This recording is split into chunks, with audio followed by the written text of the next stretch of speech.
Neil Diamond is one of the most talented and creative recording and performing acts in the business today.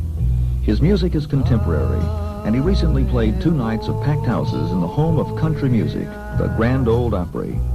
P.D. asked Neil, why the Opry? I just asked to play here because it's a Grand Ole Opry and they're tearing it down, and I wanted to play here before they did. And that a group of entertainers are attempting to save the Opry House from impending destruction. I haven't, but I'm for it.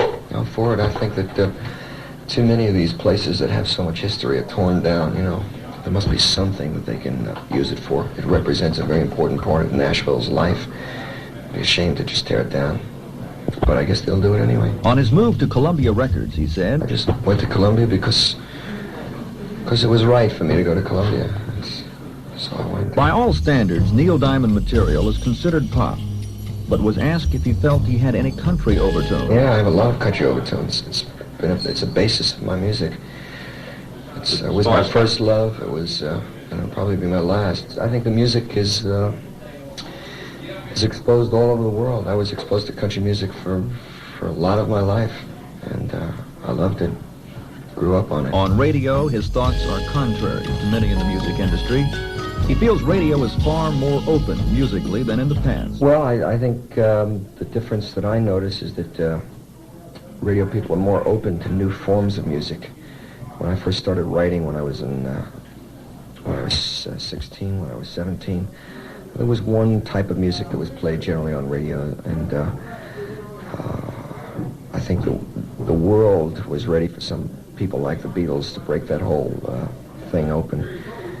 And now they're open for just about anything, as long as they like it, which is to me tremendously important. How long did it take before he was accepted by our industry? Well, I had to work at it a long time before anyone would accept my music, but once it happened pretty fast. A great deal of his music is considered to be autobiographical. Some of it is, yeah.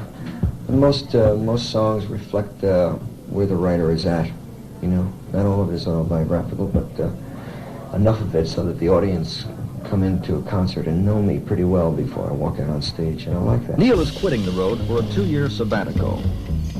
Is the intent to search for creative new directions? Yeah, but really what I've been planning on doing is getting a chance to contemplate my navel and, change my guitar strings and go from there. I want to also explore and find new directions and understand myself a little better and, hopefully grow a little bit.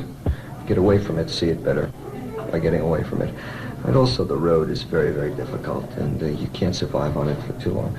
I took one of these things about 4 years ago, and it was very good for me. I started to write new special kind of things. I wrote, when I was away, I wrote Holly Holy and Brother Love and Sweet Caroline, and I felt it was good for me. I think this, hopefully, will do the same. He was asked about his music, and specifically the last 2 LPs, Moods and Stones. Do they signify a definite trend in his work? I don't know. The music takes me. I don't really take the music. It's not as though I can plan it out that easily. So whatever I write is what I record. But I think that, no, Moods is a one-of-a-kind album. I don't think I'll ever write that kind of an album again. I don't know what my next original album will be like, but I know it won't be anything like Moods. His first hit, Solitary Man, was the beginning. Solitary Man broke in San Francisco first.